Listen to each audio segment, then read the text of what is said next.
l'équipe de Solo à Star Wars Story, protégée par les Stormtroopers sur le tapis rouge. Laurent EMMANUELAFP projeté hors compétition sur La Croisette, le spin-off de la saga Star Wars a vu les choses en grand. Tout comme John Travolta, venu fêter les 40 ans de Grease au cinéma de La Plage, jour 9, 19h. Une bande de jeunes lance un concours de cris de Chewbacca, des policiers remontent le boulevard de la Croisette en gyropode, une Mrs Doubtfire, très réussie, à cheval sur un chariot électrique lance des UU, sur fond de musique techno. Il y a de l'électricité dans l'air. Enfin, les grosses berlines noires font leur apparition. Dans un bruit de métal grinçant, les escabeaux se pressant contre les barrières les séparant du tapis rouge. Résonne alors l'hymne bien connu de John Williams. Ron Howard monte les marches sous le regard menaçant d'une cohorte de Stormtroopers.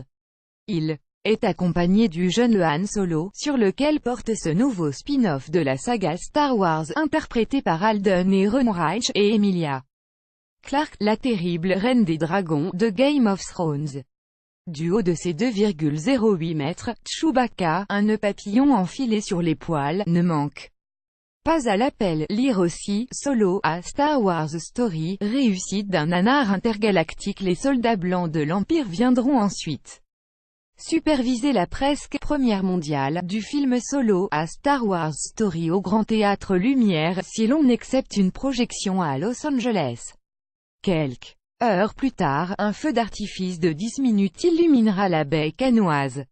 Dans le ciel, des vaisseaux spatiaux pyrotechniques rendent hommage au Millennium Falcon du célèbre contrebandier. Un prélude à la soirée donnée en l'honneur du film, où Donald Glover, qui succède à Billy Dee Williams dans le rôle de Lando Calrissian, aussi connu sous son nom de scène Childish Gambino, a dansé sur son dernier tube qui sidère les États-Unis, 10 Is America. Disney a décidément vu les choses en grand. Les beaux discours de John Travolta le lendemain après-midi, il fallait franchir pas moins de 4 points de contrôle pour accéder à la masterclass du jour. La sécurité a retenu la leçon après la venue de Christopher Nolan qui avait, au sens propre, déchaîné les foules. A raison, aujourd'hui, le « boss de fin » de ce labyrinthe s'appelle John Travolta. Sur La Croisette, personne n'a oublié l'immense surprise que fut Pulp Fiction, auréolé de la Palme d'Or en 1994. L'acclamation est bruyante. Malgré ses tempes grisonnantes, l'interprète de Vincent Vega a belle mine. À chaque fois qu'on me dit que j'ai l'air jeune, j'ai l'impression qu'on se fout de ma gueule, plaisante le comédien, qui n'accuse pas du tout ses 64 ans. Sur La Croisette, il présente son nouveau film Gotti où il incarne un parrain de la pègre new-yorkaise dans les années 1980.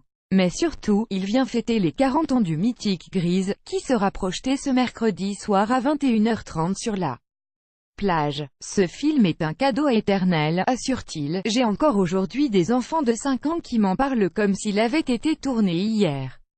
Ou des gens qui me font des chorégraphies dans la rue. John Travolta enchaîne les anecdotes, dont une sur Benicio del Toro, président cette année du jury, un certain Regard, qui lui a récemment confié « Il faut que je t'avoue, j'ai vu Grease 14 fois pendant que j'étais ado. Ça m'a donné envie de devenir acteur. Ce n'est pas vraiment ce que l'on imaginait de l'acteur qui a prêté ses traits à Che Guevara. » John Travolta montait les marches mardi soir pour assister à Solo. Alberto PIZZOLIAFP. Ses talents de danseur lui ont, explique ensuite Travolta, permis de taper dans l'œil de Quentin Tarantino pour Pulp Fiction. Il a en partie chorégraphié la scène de danse avec Uma Thurman. Avec passion, mais sans savoir le succès que pourrait rencontrer le film, personne n'avait l'idée de l'ampleur que Cannes allait provoquer pour le destin de Pulp Fiction. On pensait voir réaliser un petit film d'auteur, réservé à un public limité. Un peu ce que Truffaut a pu représenter pour le cinéma français, explique-t-il. John Travolta prend ensuite le temps de dispenser quelques conseils aux apprentis comédiens présents dans la salle.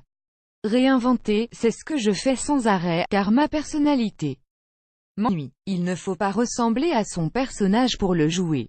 Je ne les juge pas moralement. Au contraire, j'assimile le code moral qui est lower. Gaudier, à sa manière, sa propre intégrité. Tout est subjectif. À propos du mouvement L'acteur enchaîne sur un discours Miss France, je ne crois à aucune distinction. Moi, je suis un citoyen du monde, de la planète, j'aimerais que nous le soyons tous. Pour finir, cet acteur de film populaire amateur de films d'auteur a confié son plus beau souvenir dans les salles obscures. J'aime énormément Bergman et Fellini, j'ai regardé La Strada dès mes 5 ans. Et puis quand j'ai vu la mort de Giulietta Masina, j'ai compris qu'on pouvait véritablement mourir de chagrin. L'art du cinéma m'a été révélé à ce moment-là.